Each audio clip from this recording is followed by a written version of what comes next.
All right. Welcome, everybody, to our astrophotography meeting. I'm filling in for Merrill Miller tonight, and here is our agenda. If, there's a lot of experts on here right now, so we're probably not going to have a lot of questions, but does anybody have any questions about uh, anything they need with astrophotography? All right. And Merrill wants us all to be brainstorming. I'm jumping straight to item 4. I think we lost our main speaker. Brent, but he'll I'm probably. here. Okay, good. Uh, Merrill wants us to think about future agenda items because he's starting to dry up. He said so. Here are some things we're going to talk about, like gains, drizzle, if anybody's expert, graded tool correction, RC tools, and let's just add to the list. Just send Merrill a note. And right now, without further ado, well, I am going to remind everybody that the next astrophotography meeting is August the 8th, and we will not have a formal presentation. What we're going to help is the new people. So we're hoping, especially everybody who's here tonight, shows up for that and let the new people ask questions. And we're going to promote that. And if there's not a lot of questions, it's going to be a very short meeting. So without further ado, let's move this to Brent, who's going to discuss the Chile telescope. Now we have a hiccup that Brent will describe pretty soon. I was hoping you'd talk for another, maybe 20 minutes, Steve, kill some time, and maybe the guy would show up. But yeah, tonight we're going to talk a little bit about last month. We learned a little bit about an opportunity for us to work with a telescope in Chile. We're going to talk about what we've been doing for the past couple of weeks on that project. And the goal was to talk about it and do a live demo. Uh, but we have a little problem and we're not going to be able to do an entire live demo because the lid is on the telescope right now and the guy hasn't come by to take it off. So we can do everything but actually take pictures and see anything. But that's the really exciting stuff. But we'll talk a little bit about what we've been working on here. Is my screen coming across yet? Now it must be another monitor. Oh, here it comes, Brent. And we got it. All right. Which screen do you see right now? Do you see The the title PowerPoint. slide? Yeah. Okay, good. All right.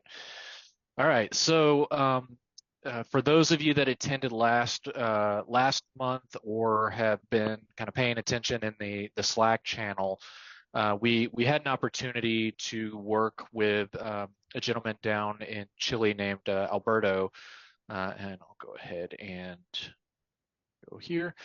So Alberto, basically we got in contact with him, and he has a remote telescope set up in an environment. We'll show some pictures of it here in a moment. But there are a couple of objectives. He was looking for us to work with him to basically help operationalize his telescope. So he's got it set up. We'll go through the equipment, but he wanted us to help, set up, troubleshoot, configure, really see how it works, validate some of the remote functionality, how easy it is for us to get in and take pictures and start, doing stuff with it. Um, Provide some recommendations on, the equipment, and if we had any recommendations on any of the tools that he and others could leverage to do imaging. And then just in general to enjoy it ourselves, have some opportunity to drive it around and capture some data that we just don't have the opportunity here to capture. So the scope itself is, get a little pin mark right there if anybody can see that. It's Copiapo, I believe is how it's pronounced, Chile. So it's outside of that space. It's about a Bortle 2 zone, but kind of right there in the middle of Chile. The equipment that we are working with, so he has a Explore Scientific 102 refractor, so that's about a focal length of 700 millimeters. I think it's close to 714 on the dot. We have a William Optics guide scope, and he's got a ZWO ASI 120 guiding camera on that. He is on an Ioptron GEM 28 mount, and he also has an Ioptron automatic focuser installed.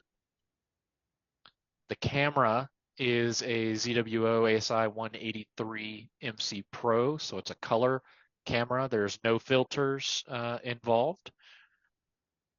Wow, what a weird camera. Yeah, and then it is on a pier. Same one I have, but Yeah, yeah. So you know some of the good things with it and some of the bad things. yeah. We'll talk about some of those challenges in a moment as well. It's mounted on a pier in a roll-off roof facility near Copiapo. And again, about a Bortle 2 is what it looks like where it's located. So this is the equipment that we have to work with. And a couple things that we worked with him over the past couple of weeks to get access to the site. So we got access kind of all set up and ready to go. One of the things that the site manager provides is some cameras on site, so we can kind of see what it looks like and what's going on at any point in time.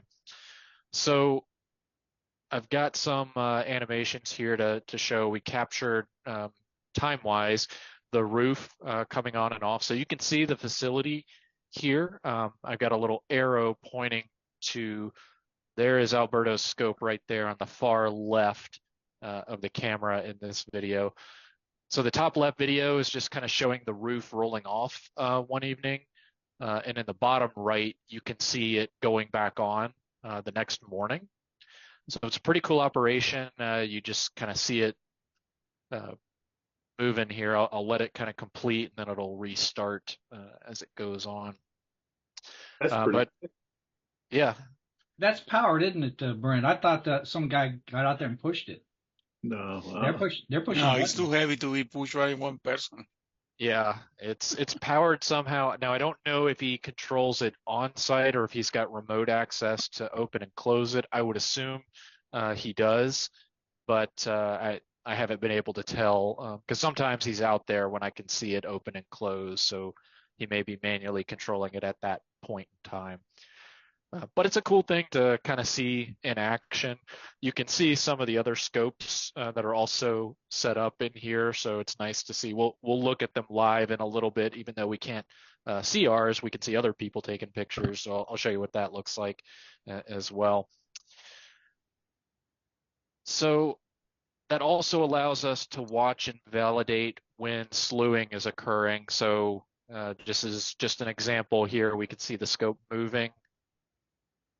So again, we can validate that activity is actually occurring. If we tell it to slew or we tell it to go home, we can come on here and see that is actually happening. So it's nice to have these kind of live views of the facility. Oh, yeah. I believe most remote offerings will do something similar. Some of you may have worked with remote offerings before. I have not, so it's kind of cool to go through this experience. And what we're doing when we access the mount, so he has a mini PC mounted up there as well. So we've been using Nina as our primary capturing agent. So what we would do is we would remote desktop into his computer. So we've got some security things set up to limit who can get into that mini PC. But we would remote into that mini PC and we would leverage Nina And I've got some screenshots. I'm going to rely on that right now. And I've got up on the other screen over here the live camera. So I'm hoping to maybe see him pull up and take the cap off, and maybe we'll get lucky. But in lieu of that, I'll kind of walk through what it looks like. So we'd remote into the mini PC, and we would open up Nina, and we would connect to a couple pieces of equipment. The first one would be the camera. The second one would be the focuser. The third one is the mount. The fourth one is the guider. And then the last one is we do have it set up to capture the weather on the site. So all of the weather data is captured in the FITS header whenever we take a picture at that point in time. So we log on, we'll connect to all the equipment. On the camera, we did a little bit of research online, and Rick, you can tell us if we're off base, but it seemed that the recommended settings for the ASI 183 were using a default gain of 120, an offset of 10, and a target temperature of -10. So these are the default settings that we've kind of standardized on. So anybody that's doing imaging, just to kind of maximize the data and reuse the calibration frames, these are the settings that we've been using for every capture. Rick, does that sound on track, or you think we should be doing something different? Okay. Well, it's been a while since I've got mine out and used it, but yes, it sounds right. That's good, because when we take darks, they leave the lens cap off, and we might lose 2 days. So we got our darks. So please tell us that 120 -10 is good. Yeah. Now's the time to get more if we want to get more, because I'm not asking them to put it back on again. That's a good point. You can get some other exposures tonight, Brent. So, but yeah, we connect, and the only thing that we have to do, all the settings are configured, is tell the camera to go ahead and start cooling. And again, -10 is what we're working with. After that, again, we go through and we connect all the rest of the equipment. Inside of Nina, we can use the Sky Atlas to find a target. And we just got an example of searching for that target. We can use that and either slew to the target or go to the framing assistant, which we'll look at that live in a little bit as well. And in the framing assistant, this allows us to see what that image looks like. I accidentally got a screenshot on top of it here, so you can't see that image.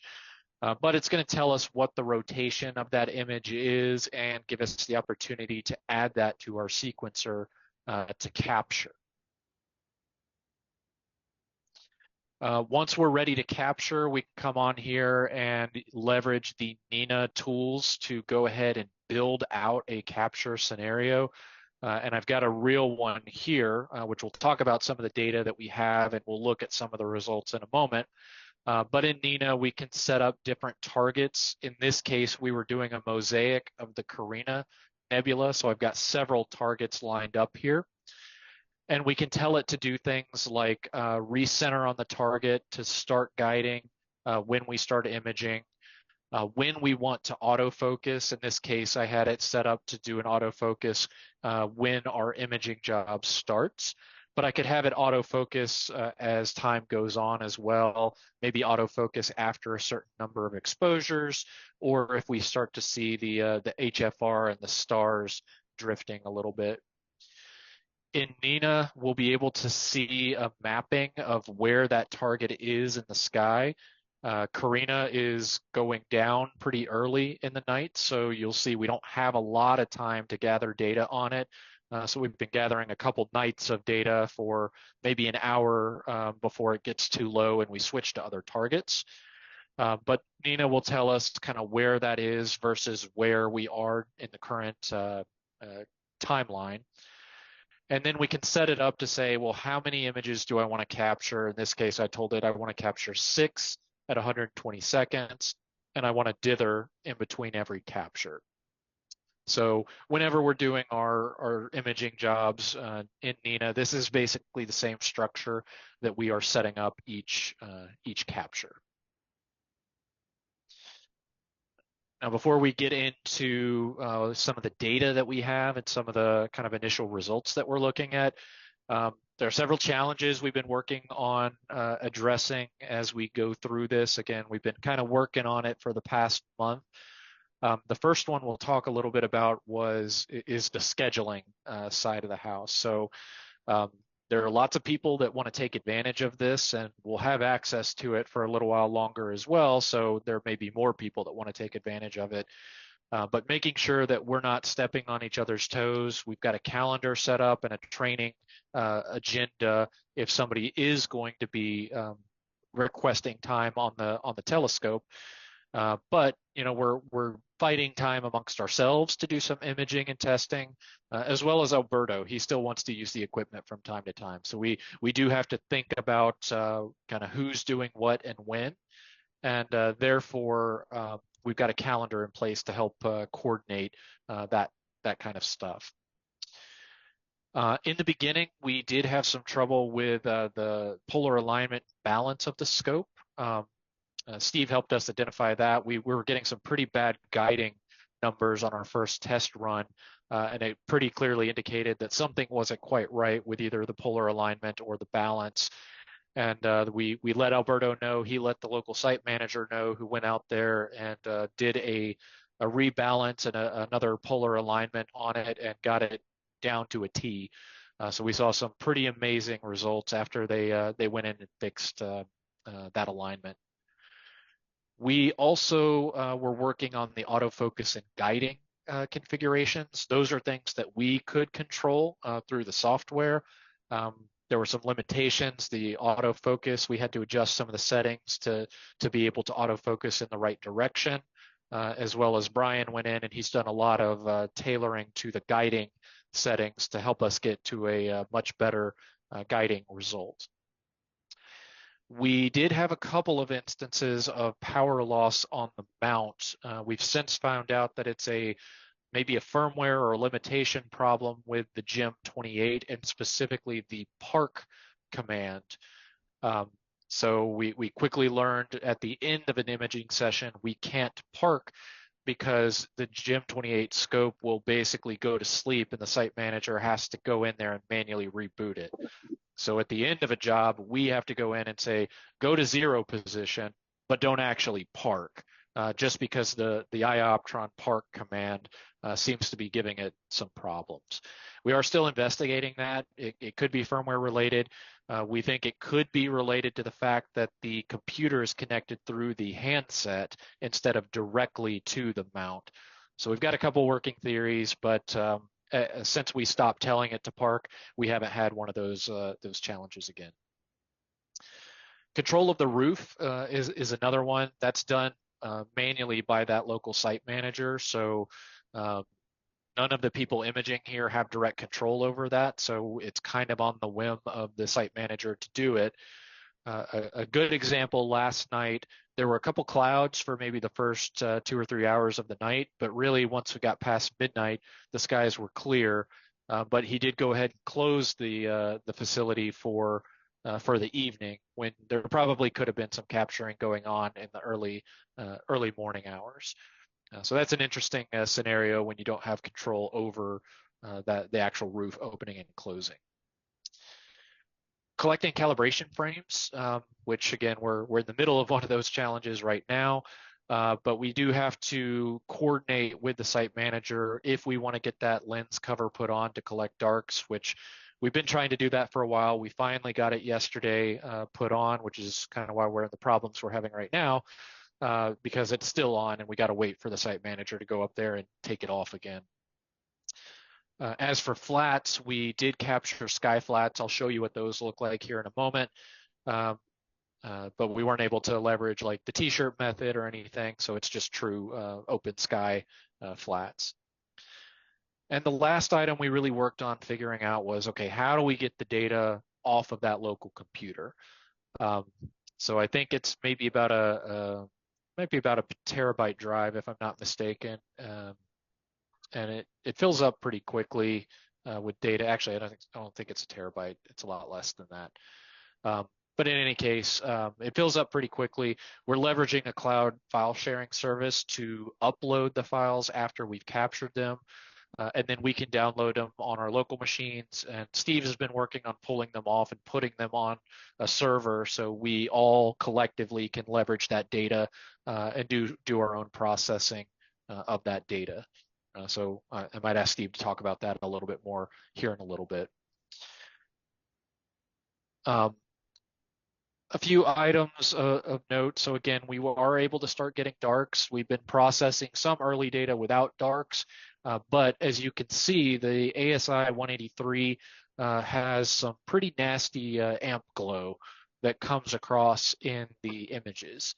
So we did get our darks. You can see what that amp glow looks like, that glowing light off to the right. That's wrong. Yeah, it's pretty I've pretty never out there. seen any amp glow at all on my 183. Period. Interesting. Statement. Yeah, I've seen other people online talk about having it. It may be a hit and miss on if yours has it or not, but we did notice Alberto's does have a pretty significant one. So wow. Yeah, I'm eager to leverage these darks now that we have them and get them out of the data because you can really see that pattern and it messes with it a bit. Yep. I'm seeing it in the lights, so I'm glad we got these. Yep. So yeah, that's one of the challenges. Again, we needed the darks to help us knock out that when we're editing the images. Now, as you'll see in a minute, they've turned out pretty fine.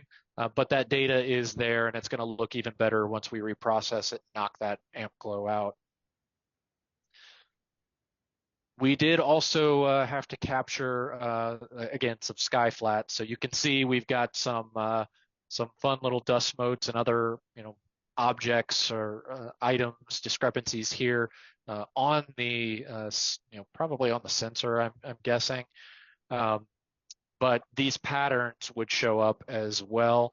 So using these flats as a calibration frame, it's been pretty good at getting rid of the patterns in the images that we're doing.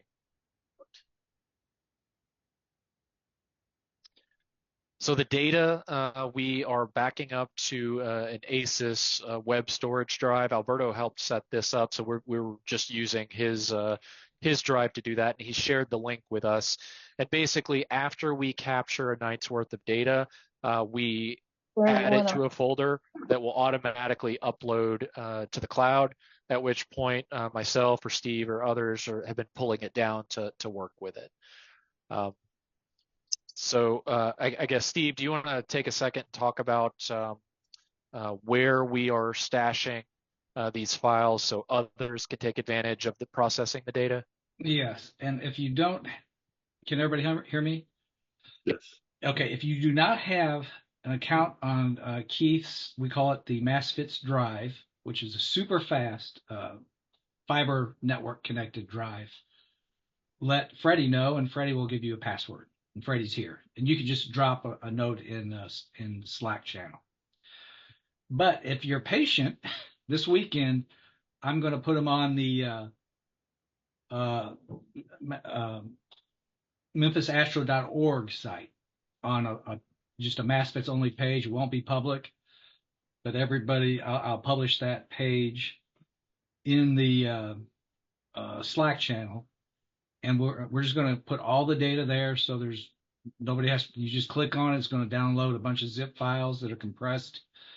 We're talking gigabytes worth of data, and so we're just going to try and make it easy as possible to grab this stuff. Brent has done a superb job, just with what time we've had, where we've had quality time. When we couldn't get that focuser right the first few days, and Brent gave the suggestions on moving it forward a little bit, and then they manually focused, and then Brent is able to control that now. And so we've been collecting a lot of data, and the sky's been pretty darn clear too. But the primary place to get it is Keith's drive if you got access to that, because that will be fast downloads. But for those who don't have access, we'll do something this weekend, Saturday. Yeah, and if anybody is having trouble getting access or unclear way to get where to go. If you're on our Slack channel, Yeah, we gotta um, get them be made. sure to get on there. Okay, how long We do got we somebody have? off mute that we're able to put on. End of the year. Yeah, but he said we get it. Yeah. Let me find. Yeah. Okay. Go ahead. There we go. Thank you. Yeah. So again, if anybody wants access to that information and you're on the Slack channel, just let us know. We can help guide you in getting there. I've got a list here, so and we'll talk about some of the early results. It's really exciting to be able to capture some of this information that just we're not ever going to see in our northern skies. So this is a list of the targets that we currently have. We do intend to gather more, but I've also called out some of the difficulties in processing. So some of these will be a little bit easier for those of you that do processing of data. Some of them are pretty tricky. They're either very light targets, and using a one-shot color camera doesn't make some of the objects pop as much as maybe a mono camera would. And then some of them, again, they may be faint. Some of them are mosaics. So we couldn't fit them all in a single frame. So we took multiple frames that then you can stitch together.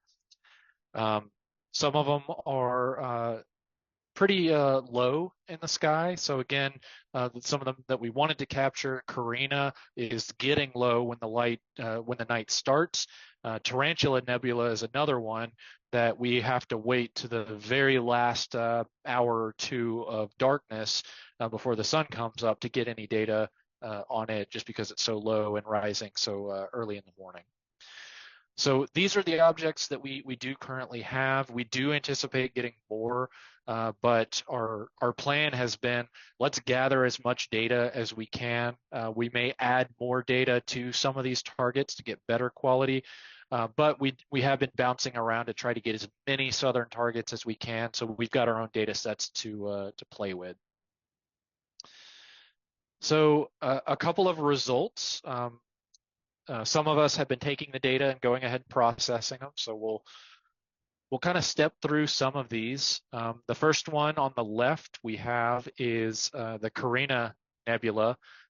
This one's a pretty exciting one. This one we had to do as a 9-panel mosaic. I've always heard of the Carina Nebula. I've never really seen it through a scope, but I didn't realize it's actually as big as it is. So it takes 9 panels just to fit this amount of space inside of that.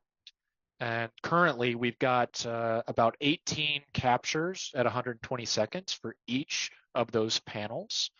And we're trying to gather more just in the first hour or two of each night. If it's clear, we'll continue to maybe add a little bit more to that data to optimize it. On the right, Rick's favorite target, if I'm not mistaken, we've got Omega Centauri. So again, very difficult for us to see it. You might be able to catch a small, tiny peak of it on the far horizon if there's no trees or anything around. But right now we've got about 80 captures of 120 seconds on it. And it's really a shame that the lens cap is on, because when you slew to this and you actually see it in the scope unprocessed, I mean, looking at the processed image is impressive, but looking at it just on the camera raw is equally as impressive. So it is a heck of a cluster to take a look at. So it's bright. It's really bright. It is super bright. Okay, wow. So it's like Orion is in our hemisphere, the Great Orion Nebula. Yeah, and I that actually made me think I made a mistake when I put my numbers here. This is actually 80 30-second captures, because 120 would be way too much for this. So, but yeah, we did some early processing of this one using PixInsight. We used some techniques to really try not to blow out the core. So we've got some nice kind of circular stars all the way through to the core here. So this is a fun data set to play with. So anybody that likes processing globular clusters, this is a good one to work on. I will pause this broadcast for a small potential announcement, I see a car pulling up to the site. Oh, So hey, we, text Alberto. Tell him to take it off if he forgot. I'm pretty Share the sure that's the screen. only reason that he's going up there. So I'm going to Okay, finish good. talking about these, but I'm going to keep an eye on this screen over here because Okay. if we Let go us- live, we're going Let us live. watch that. So yeah, Carina Nebula and Omega Centauri. All right. This is a cool galaxy. It's the Pavo and the Peacock galaxy. This one is often referred to as a good comparison on the Milky Way galaxy. People think this is maybe the closest representation to what we actually look like. So that was an interesting little tidbit to learn about. On the right, I've got a capture of part of the small Magellanic Cloud, and in particular, an area called the Magnificent Seven. So we have all these little pockets of nebula through here, and it's a little tricky with a one-shot color camera to really make them pop out. There's a lot of really bright stars in this region, but you can just see the density of the stars here in that cloud versus, over here, you get away from it. This is a target I would love to have a mono camera to really get the details inside of it. This is another one of our mosaics. Clay had recommended this target, and I'm really glad he did. This is the NGC 6723 and 26 region.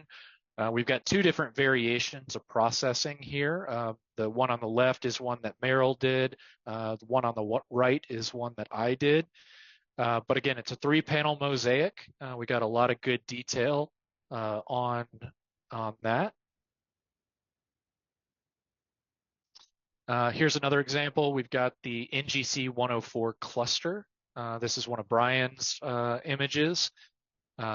And we got a little cluster over here. I forget which designation that one is, but he framed it so we get the big cluster and then a small one over here as well.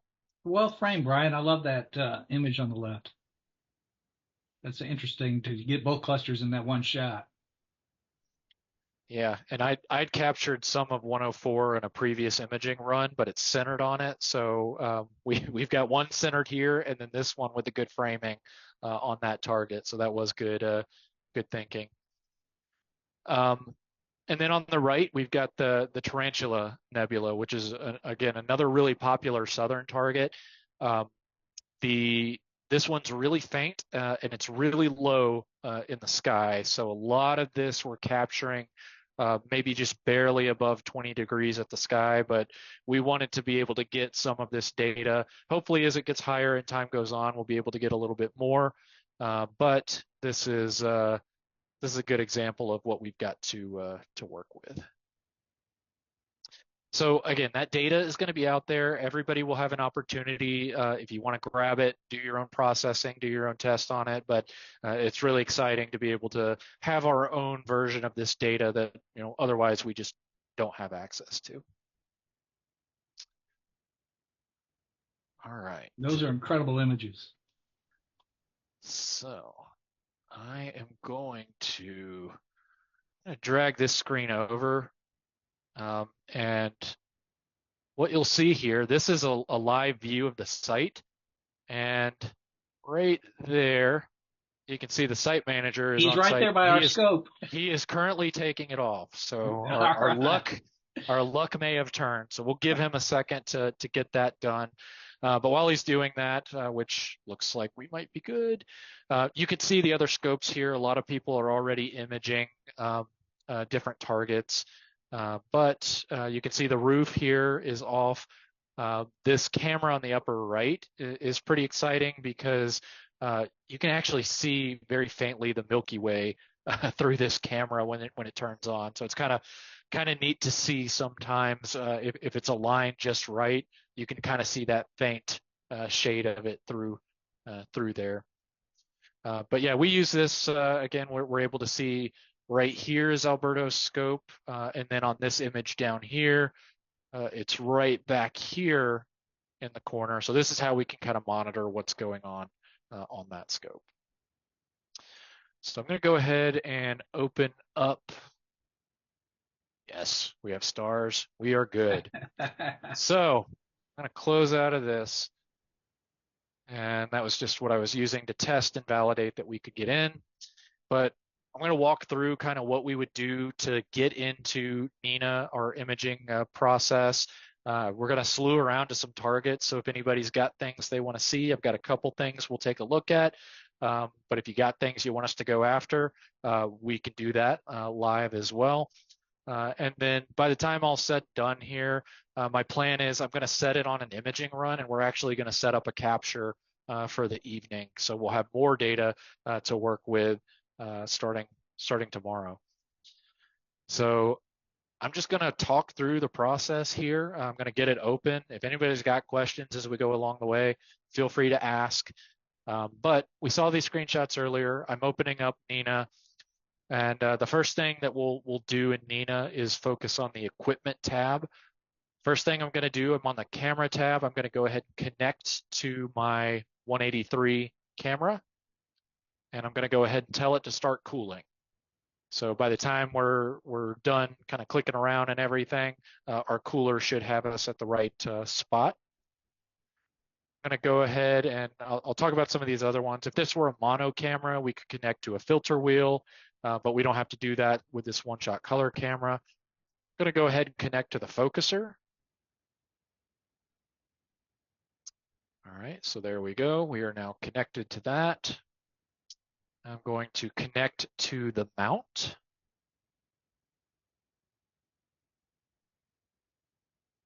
And we are connected to the mount. I'll go ahead and connect to the guider. We won't use this while we're clicking around, but just so I'll show everybody as part of our imaging run.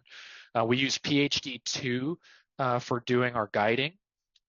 And basically what this will do, I'll increase this up a little bit for anybody that hasn't seen this. This is what our guide camera is connected to.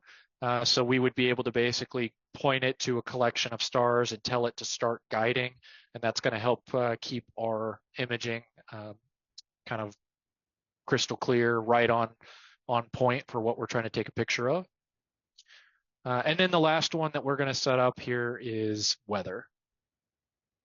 So those are the 5 things for Alberto's camera that we connect to. Again, the filter wheel would be good for mono, or if we had other lens that we were using, maybe like a L Enhance or something, or a L Extreme with the color camera. If you have a rotator, you can connect to that. There's some switches if you have a flat panel. If you're controlling the dome, you can connect to that. So there's a lot of other things you can connect to here that we usually would take advantage of, but since we're only using those 5 things, that's what we're using.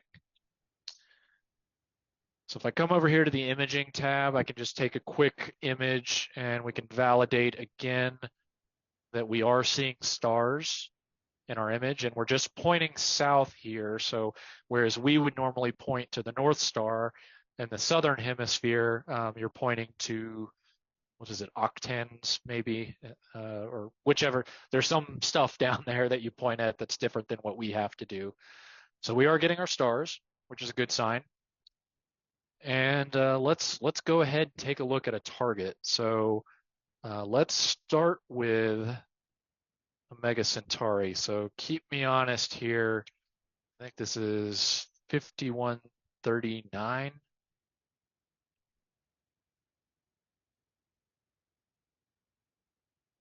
Yep, that is it. So in NINA, once we kind of have an idea for the target we want to go to, we'll come here, we'll search for it in the Sky Atlas. And I can slew directly to it, but in this case, if we were going to do a real imaging run on this, what we're going to do is we're going to set it for our framing assistant. And what this is going to do is this is going to load up an image of what it would look like in our camera. And I'll illustrate a few things that we can do while we're here before we go look at this in real time. Let it load. There we go. So we can see the shape of the camera. We can see the target here. Over here, I can determine the rotation from the camera if I didn't know it. I know for a fact his camera is currently set on 266. So this is the alignment of exactly what this target will look like in our camera. Let's say that this didn't fit. I can tell Nina, okay, I actually want to do a mosaic, so I can add extra panels and get a better fit, like on a larger nebula or a target that I needed to fit across multiple panels here. I don't need that here. I'm going to go back to a single panel. But if I needed to build out a mosaic job, this is where I would go to do that. In this case, I know my target. I've got it exactly centered. I can go ahead and tell it, hey, slew and center on this target. So this is going to start the process, and actually, let's see, we should see us start, oh, I see us start moving here.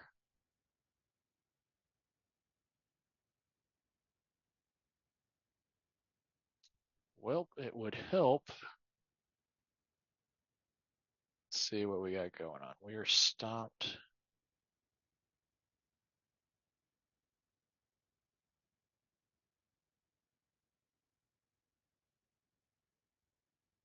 All right, let me tell it to stop here. Of course, as all demos go, we started off on the wrong foot here. So I'm going to tell it to stop trying to slew because that's what it's trying to do right now. Do you think he didn't power back up the mount? No, I think we're on.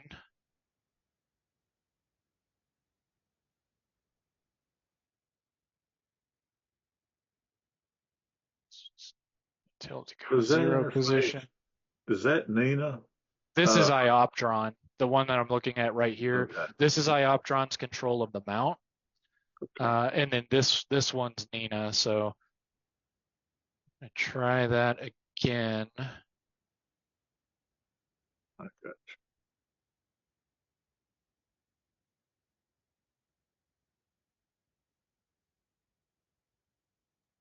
It's not slowing. It's not slowing right now. Yeah. It is not. That is not fun.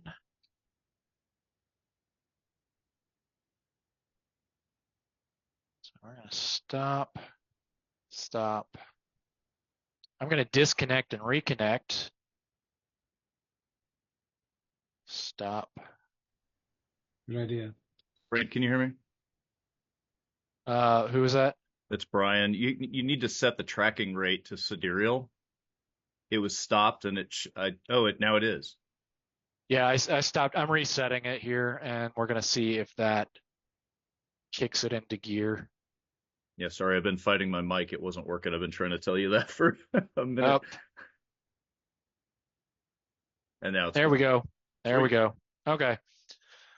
So overlooked a setting, but yeah, usually it goes right into it. But in this case, we can see it moving. So yes, we are doing what we want it to do.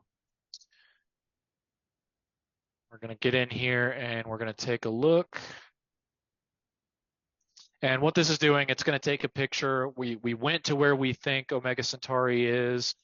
We are not quite there. I'm not sure why we're that far off, but it's detecting where we are, and it's going to go ahead and recenter us right where we need to be.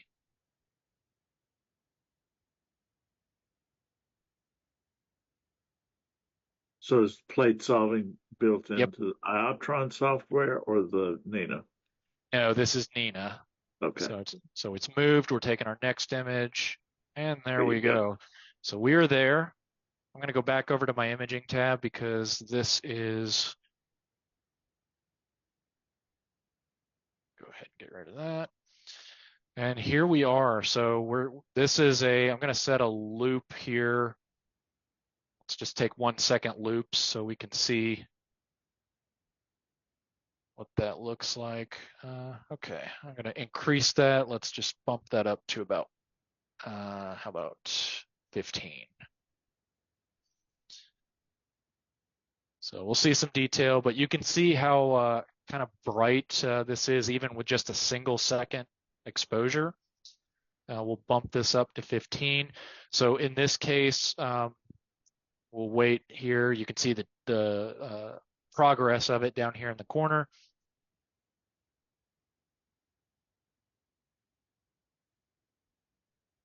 There we go. Yeah. So yeah, this one is impressive to look at. It fits perfectly in the frame for this EMS 102. So do you autofocus? Do you refocus before you get started? Yeah, if we're going to do an imaging run, so typically we're close enough now while we're just kind of looking around, I wouldn't do it, but Yeah. Okay. in an imaging run, I'll just show you what it would look like here if we were going to do an image of this. I'm going to go back to my framing. So I can tell it I want to add this to a sequence, and in this case, we'll use a legacy sequencer. You can do an advanced sequencer, but the basic one is usually all you need. This is going to give you the ability to set some criteria. So what I would typically do here is say, I'm going to do an imaging run on Omega Centauri. I want to start guiding as soon as I tell it to go. I want to autofocus when I start the job. I want to watch for if my focus drifts. So maybe I'll use this after HFR increase. So if I start drifting on focus, then we'll do a refocus. Since it's a very bright star cluster, it will. Oh, okay. Yeah, it'll do it automatically.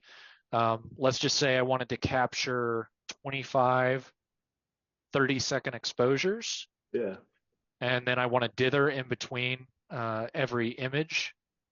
And at this point, I've built everything I need into an imaging run. All I have to do is hit play here, and it's going to go ahead and start that process. And we'll show this when we do a real one in a little bit. But that's literally all we would do to start an imaging run. And we can stack these on top. So if I have multiple targets, I could create multiple of these. That way we can leave it unintended and capture data off multiple targets through the night. How much time does it eat up between frames dithering? 10-ish seconds maybe. Okay, not bad. So it's not bad. It's worth it enough to eliminate the walking noise, but yeah, it's not a huge time loss. Not only that, you get to, this resolution of this camera, you could bump it up 2 or 3 times with drizzle if we do this technique as well. So, but yeah, that's what an imaging run looks like. And again, we'll go back over here and there's our Omega Centauri. Again, we've got some good data on this. We may get even more by the time all said and done. But if anybody wants to take a crack at this will be in the folders that Steve's publishing for us. I'm waiting for y'all to get good at processing color single shot images, so you can teach me how. Y'all are great with all the black and white cameras and all the filters and stuff, but hey Rick, that's a good future meeting. I'm going to talk to Merrill about that. Yeah, that is a good idea, because I know I've got some techniques, and it's actually the same thing that I do with mono, but you actually just kind of trick the process into thinking it's a mono camera, and you can follow all the same processes that you do with a mono camera. At least that's my technique for it. So you debear everything first. Yeah, cool.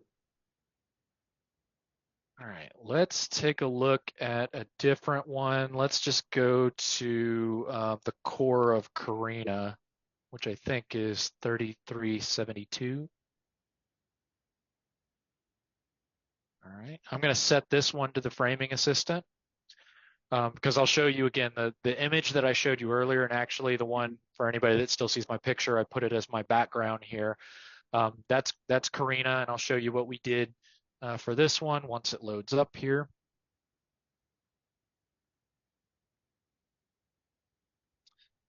So here we go. Here is Carina. Let me fix my rotation. And as you can see, one shot is not going to take care of this one.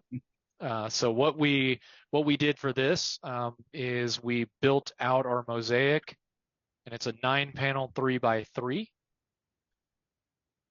And we basically just kind of adjust it to fit as much of the nebula as we can. Now you could go even further because it stretches even beyond this 3x3 panel, but mosaics are often tricky. So going to something even larger, maybe eventually we'll do that. But 3x3 gives a really good representation of the core of Carina. I'm not gonna do that right now. We're gonna just go ahead and slew to the center here. So I'm gonna tell it to go ahead and slew and center.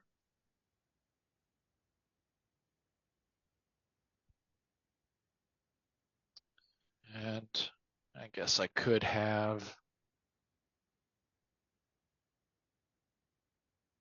gone over here and shown us moving, but I missed that opportunity. We now should be roughly pointing at it. All right, so we're gonna go ahead and we're doing our plate solve. So we're close, not quite on the center point where I told it to go. So it's gonna go ahead and slightly fix that.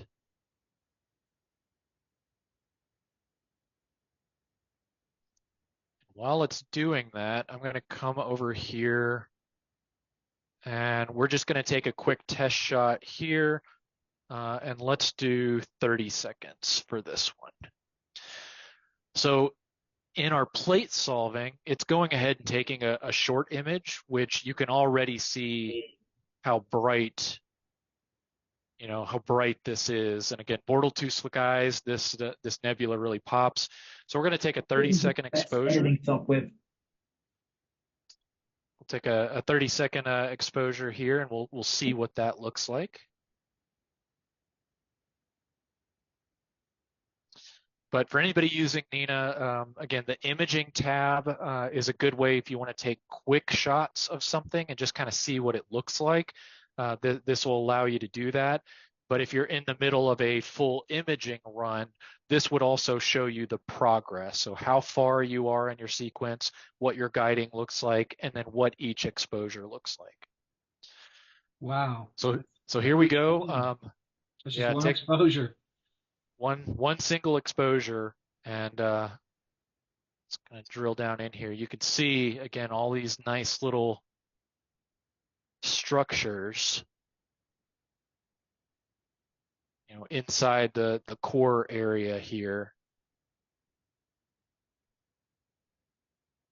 So again, this is cool. Things you can just see right off the camera. I always like those. There's a lot of targets where you don't actually know what you're going to get until you actually process it. But in this case, you can actually see some of these things right off the camera. Again, if I go back over here, just kind of back up to where we were showing some of these results, and I'll highlight again. I went too far. Right here, this is kind of the result of that 9-panel 3x3 mosaic. I did a process of this. I got to go back and do it. You can still see some patterns from some of the amp glow inside of this. But when you're looking at the core, right in here. So right here is what we're taking a picture of right now. So. Wow, that's incredible. Let's get back over. Yeah, right there. So again, just a 30-second exposure. If I set this to 2 minutes, you will really see it pop out as well. All right. Any questions on kind of what we're, how the scope works, what we're doing in Nina, what the imaging process looks like, or any target that they're aware of that they'd like us to go take a look at? I will add that I put an initial training video on the Slack channel and in the Alberto's Telescope channel. That is a requirement if anybody ever wants to control in the future to watch that video if you want to control using Nina, this telescope.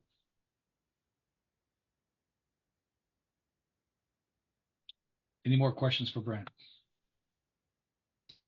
Yeah. Otherwise, I'll click around to a few more places, but if anybody thinks of any questions, they can do that while we're clicking around here. Let's take a look. Actually, I do have one question, Brent. But if you're going back and get data the second night, is there a good technique to make sure you frame it very close so there's not a lot of cropping?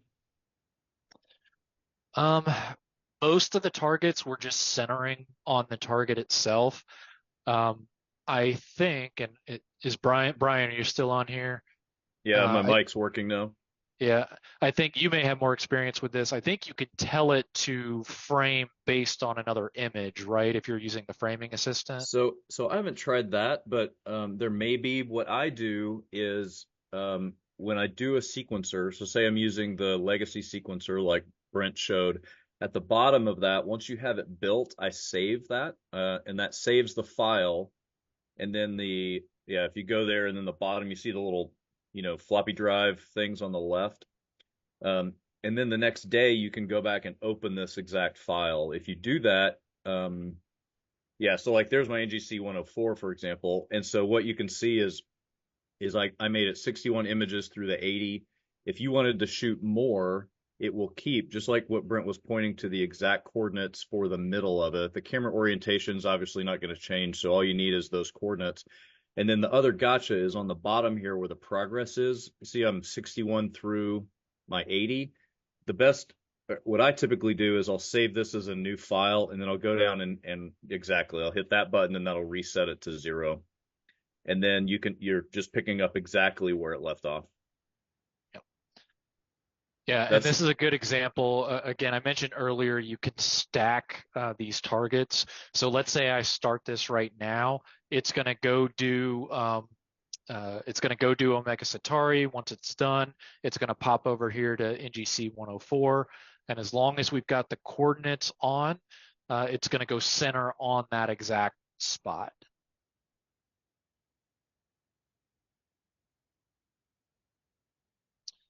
One pile on there, if I can, Brent. Can you go back to that? Sure. The sequencer there. So when you're switching between targets, one of the things that's really, really important is your second target, you have to have center target selected, like I do there. And you can do that if it's your first target too. If you don't select it, then you have to manually send it there or use the framing wizard to go there. Yeah, I messed that up in one of the first nights of using this. I forgot to turn that on for one of the target. So I ended up capturing a lot more of the target right before it on accident, but it was all named the wrong thing. Yep. So, yep, that's a good call out. But yeah, typically what I do on any of my imaging runs, I always set to recenter target, to start guiding on start, to do the autofocus on start.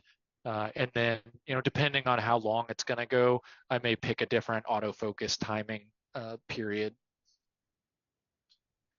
One item I'll call out while we're looking here for anybody using Nina, and this is one of the things we can't do on Alberto's mount. What I do when I reach the end of my imaging run, let's say I've imaged throughout the night, I will tell it to park the mount to go back to its home 0 position.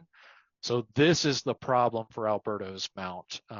It doesn't like this. It'll shut off access to the mount. So we avoid parking the mount. Once a job's done, we basically tell it, go back to home position in the morning. But that's one area we haven't gotten to work. The other item I'll call out in the imaging runs that we turn on is this meridian flip option. And what that allows the Nina to do is once that target crosses the meridian, Nina will pause imaging, let it cross the meridian, and then it will flip the mount and continue imaging on the other side. So we don't have to worry about the mount going in a position that it shouldn't be going. Nina will automatically tell the mount to flip depending on which side of the meridian that target is on. Boy, I had serious hassle with that when I went to Mexico for the solar eclipse. And I'm trying to get the eclipse all through past the meridian. And where we're at is equivalent of central time zone, but it's not daylight savings time. And it figuring out when that was, it was an hour off, and I never could figure out why it was, because I told it everything it needed to know, and it was just bizarre. That telescope's essentially in the Eastern time zone, right? Let's Yes. see. Yeah, they're an hour ahead of us. Yeah, cool. Well, Which when you get meridian flip to start working, there's a challenge that might be interesting. Well, Brent already got it flipping. Oh, it's working. Yeah, it's working perfectly. So Okay. yeah, that's one of them we wanted to test out as we were going along, and sure enough, we've seen it several successful flips. So that is one that we are confident is good to go. That's what I hated. I had that working here at the house every time I tried to, take it to Mexico, and it bites me when I've got national television hooked up to it. That's how it goes when the pressure's on. Like when I tried to slew for the first time, of course, it works all the other times except right when I got people watching me. So, yeah, let's see. We can take a look at another star cluster here. This is one that I think I am going to set it up on an actual imaging run because we don't have any of this target yet. NGC 6752 is the Pavo cluster. So we can do, again, another star cluster here. And I'm going to walk this one through as if we were actually imaging it. And I think I'll start it and, we can kind of close out the meeting outside of any questions or anything else anybody wants to see. But I'm actually going to start an imaging run with it. And we'll show exactly how we would do this. So again, I know my angle is 266. I could tell it to determine rotation from camera, but I'm going to skip that step since I already know it. We're going to go ahead and I'm just going to add this directly to the sequencer. I'm not going to slew and center it yet. So we're going to add this. I'm going to delete these other ones because I don't want them right now. I only want this one target. All right, we've got our flip on. I don't think it'll be a problem, but I'll show you what we'll monitor when we get an actual imaging job going here. We've got our coordinates here that came from our framing. I'm going to tell it to slew and center that target. So I'm not currently pointing at that target, but the very first thing I want to do is slew and center on it. Then I'm going to start my guiding. So I've got PhD2 open and ready to go. And we're going to go ahead and do an autofocus on start. And I'll set it here, just if we see that drift, I'll use HFR increase of 10%. Since this is a star cluster, I'm going to do 30 seconds. And let's just go for 90 of these. And I'll dither in between every one of them. All right, everything else looks good. So if I'm going to do a simple imaging run, this is typically what I'll start with. And I'm going to go ahead and, well, I'll point out one other thing while I'm here. You can see this will run for about 45 minutes. So obviously we have a whole night ahead of us, but I'm going to do some more planning later. I'm just going to get 90 of these. I'm going to start it, and I can add and adjust this sequence while we are capturing. So I'm going to go ahead and say start. So the first thing that's going to happen is because I told it to slew and center the target, we're going to do our slew and plate solve. So right now we're slewing. Let's see if I can catch it. Oops, I went too far.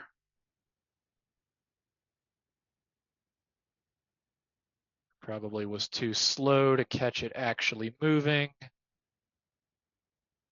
Oh, there we go. So we can watch it move here in real time. I'm going to open up here. So we've reached our target. We're going to take our first exposure. Let's see how close we were. Pretty close. There it is. So, but it's going to say, hey, you're not in the center. So plate solving is going to go ahead and move it up here for us.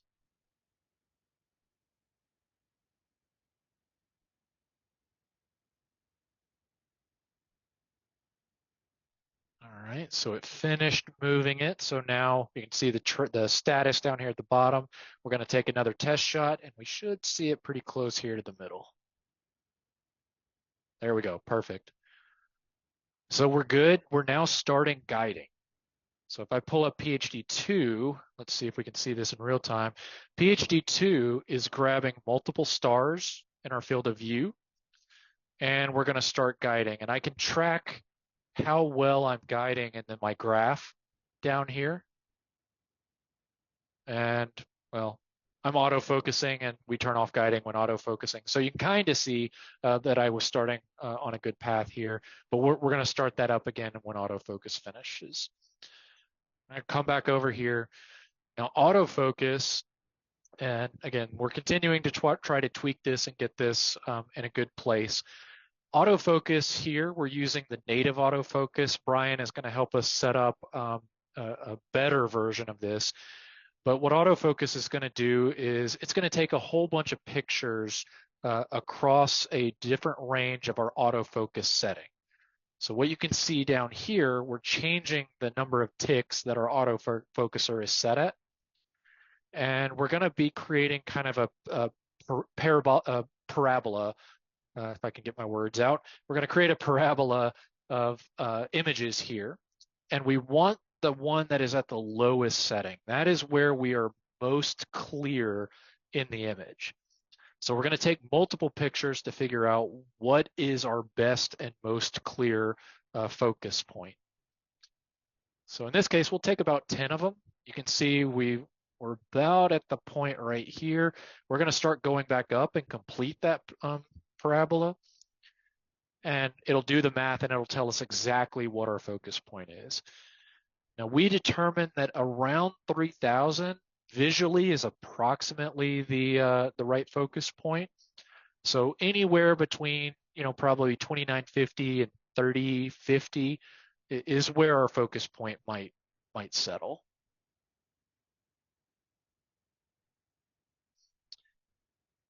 And while this is doing it, again, there's a plugin called Hocus Focus. That's the one we're going to take a look at. I know Brian's been using that. Others have been using that. I haven't started using that yet, but I need to. So this will be a good reason for me to learn it, start using it in my home setup. All right, one more shot here, and it should tell us where is our focus point for this image.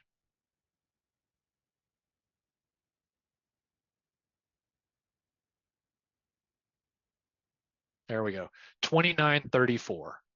So that's our perfect focus spot. The autofocuser is automatically moving to that point. And we'll update our image here, and you'll see what it looks like after it does perfect focus. And there we go. So again, we'll run that autofocus periodically throughout the night to validate that our stars are perfectly clear. We've turned our guiding back on. So we should see that hover, around the 0 mark. If we see anything weird going on, we can troubleshoot it at that point. But, those are going to be pretty good for us. And we've started exposing. So I can track the progress here on my imaging screen. I'll get real-time views of the captures that I'm getting. On the right side, I can track my sequencer and see how far I am in progress. I'll track my guiding, which has gotten really good here as we got started. So good job, Brian, and all the things you did getting that to look good here. And this is our first image. So we're going to do our dither, but you can see the image here. It's not quite as big or bright as Omega Centauri, but it'll still be a cool little cluster. You can also see over here to the right, you remember when I showed you all that amp glow, you can see that coming through here. So this is why we take those Starks and calibration frames, because we can get rid of that. It's not a problem, but it'll look like a problem while we're looking at our preview images here. Over here on, oh, go ahead. I used to know I was in focus when I got started, when I got the prints back from Atlanta. And then you kicked yourself pretty good, right? Yeah, it's a whole lot easier now. Yeah. You know, I'm an electrical engineer. I know I've developed technology. I've developed imaging technology. I know how all of this works. And quite honestly, I still look at it and go, God, that's amazing. Yeah, that's right. It's impressive stuff. It is. Hey, Brian, your numbers are looking great. Good job. Thank you. The one of the things that you may see different if you were looking at the scope before is the graphs for the guiding on both Nina and in PhD we're showing in pixels, which is not really what you want to look at. This is now showing in arc seconds, so this is much more meaningful. And the guiding that I saw was down to just over 0.6, so kind of 0.62, 0.63 was about as good as it got. But you'll see it go, up to 1.0, maybe 1.1 as seeing changes or, the altitude changes of your target.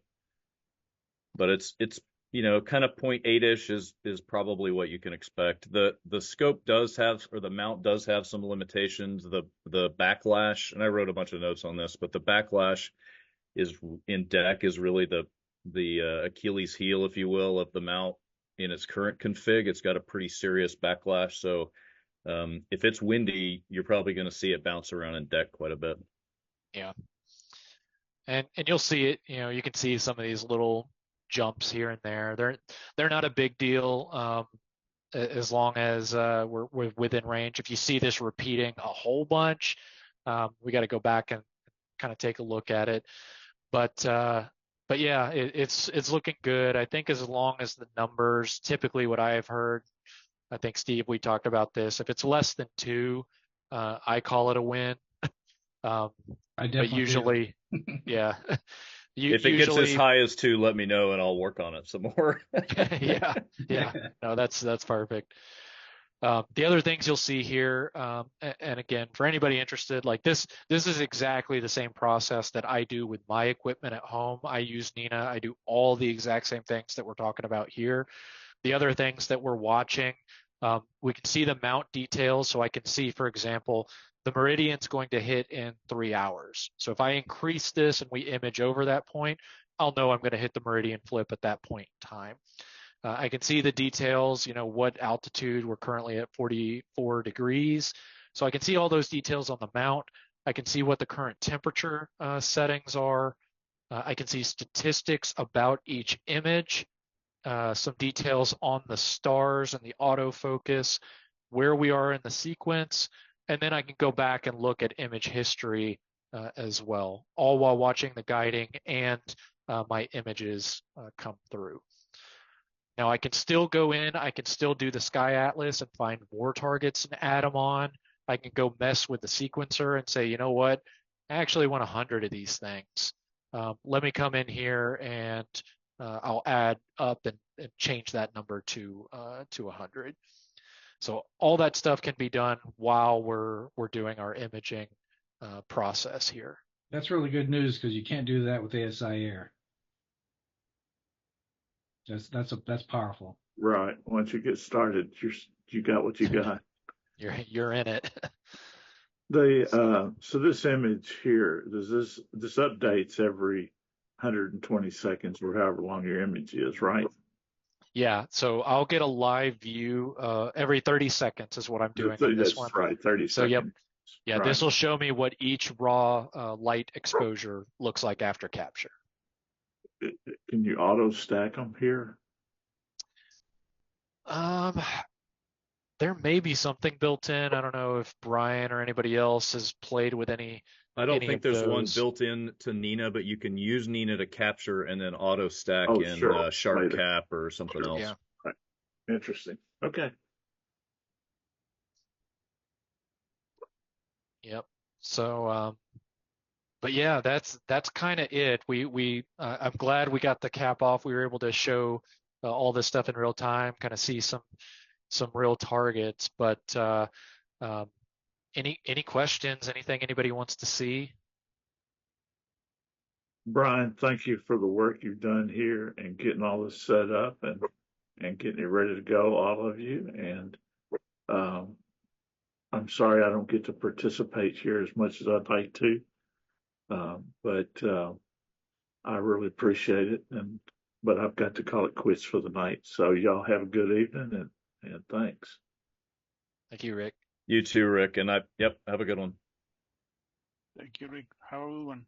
Yeah, and I've only done a tiny bit of the work on this. So there's a bunch of other guys that have done a ton of work too. Oh yeah, Well, myself, Brian, Brent has been Merrill, our Steve. lead. Yeah, we've been all all cranking out parts of it. So Yeah. Brent has been our lead, but Merrill and I have been looking over his shoulder, putting the pressure on. yeah, it's exciting stuff. And again, anybody that does want to play with this, there's some training that we referenced. We can give you some guidance on the Slack channel. This is a finite thing that we have access to. Alberto's been gracious enough to kind of give us a couple weeks, months. I'm not sure exactly the end date to play with it, but it is something. If people want to take time, we're going to gather as much data as we can. But if you want to take time and gather your own data or practice a few things out, it's fair game. We do have a calendar. We do have a process that we can go through with you on what you need to do before you get access to it.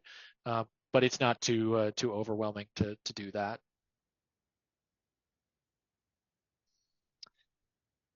So yeah, with that, I guess we can go ahead and put a bow on tonight's session. Went a lot better than I was anticipating when we started out, but as soon as I saw the headlights, it's like, all right, we'll be able to do some cool stuff. That's nice.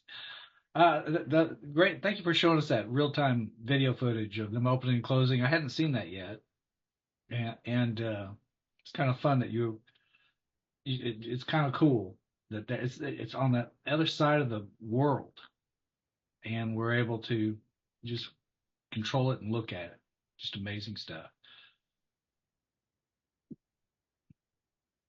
Okay, final questions for Brent. All right. I think this is a wrap. Remember, I want as much of especially people who are here. Next meeting is going to be a newbie only meeting, and we were just going to answer questions. And if there's only 2 questions, that's how long the meeting is going to be. Merrill was saying something about let's just skip it for summer because it's summer, and I said, well, let's just open up for newbie questions. So we're going to do that. And if that's all we have, Brent, incredible job as always. And yeah, great job, Brent. Thanks for chiming in when you did, Brian. And sure. Devin, I know you're anxious to use it, so you've seen the video, I think. Just contact us on that Slack channel, and anybody else who's interested, let us know, and we'll get you the credentials, Devin, in the final training session with Brent. Brent's already trained Brian, I see. So, all right. I guess we're going to wrap it up now, and thank you all for showing up, and have a great evening. See everybody. Thanks, everybody. Thank you. Thanks. You too.